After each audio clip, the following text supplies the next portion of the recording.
I'm interested in the science. What does the best available balance of evidence published in the peer-reviewed medical literature show right now? It says they should give you their sources so you can make up your own mind.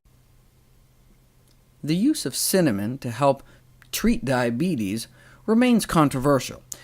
We know that cinnamon is so good at controlling one's blood sugar that you can cheat on a diabetes test by consuming 2 teaspoons of cinnamon the night before your glucose tolerance test. Basically, they make you drink some sugar water and see how well your body can keep your blood sugar levels under control. And if you eat those 2 teaspoons right when the test starts, or 12 hours before, you can significantly blunt the spike. A half teaspoon of cinnamon does not seem to be enough, but about a teaspoon a day does appear to make a significant difference. A review of the best studies done to date found that the intake of cinnamon by type 2 diabetics or prediabetics does lower their blood glucose significantly. So what's the controversy? Well, as I described before, cassia cinnamon, also known as Chinese cinnamon, or probably what you're getting at the store if it just says cinnamon, contains a compound called coumarin, which may be toxic to the liver in high enough doses. Originally, the concern was mainly for kids during Christmas time, where they might get an above-average exposure, but more recently some researchers suggested that kids just sprinkling some cassia cinnamon on their oatmeal a few times a week might exceed the recommended safety limit. The bold values here are above the recommended upper limit. For little kids, just a quarter teaspoon of cinnamon a few times a week may be too much, and if you're eating that cinnamon-sprinkled oatmeal more than every day, even adults can bump up against the limit.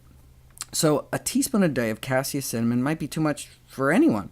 But look, no problem. Just switch from cassia cinnamon to Ceylon cinnamon, and you can get the benefits without the potential risks, right? Well, without the risks, yes, but we're not sure about the benefits. Nearly all the studies showing blood sugar benefits of cinnamon were done on cassia. We've just assumed that the same would apply for the safer cinnamon Ceylon, but only recently was it put to the test.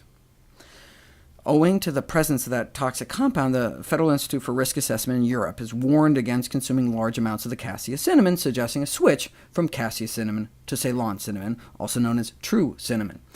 But we didn't know whether or not the true cinnamon had similar benefits until now. We saw that nice blunting of blood sugar levels in response to cassia cinnamon, but in response to Ceylon cinnamon, nothing. Bummer. Right? In fact, they're thinking, maybe that potentially toxic coumarin stuff was the active ingredient in the cassia cinnamon all along. So, take out the toxin, you take out the benefit. So they conclude, yeah, it's great that health authorities are recommending the switch. However, the positive effects seen with cassia could then be lost.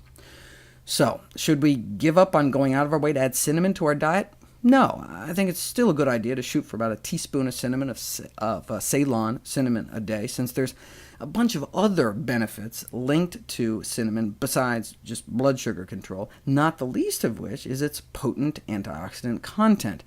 In fact, one of the cheapest food sources of antioxidants, beating out the cloves and coming in just under purple cabbage. But cinnamon can no longer be considered a safe and effective treatment for diabetes. Either you're using cassia cinnamon and it's effective but may not be safe, or using Ceylon cinnamon, which is safe but does not appear effective. But look, even the cassia cinnamon only brought down blood sugars modestly. In other words, only as good as the leading diabetes drug in the world, metformin, sold as glucophage. Yeah, it may work as good as the leading drug, but that's not saying much.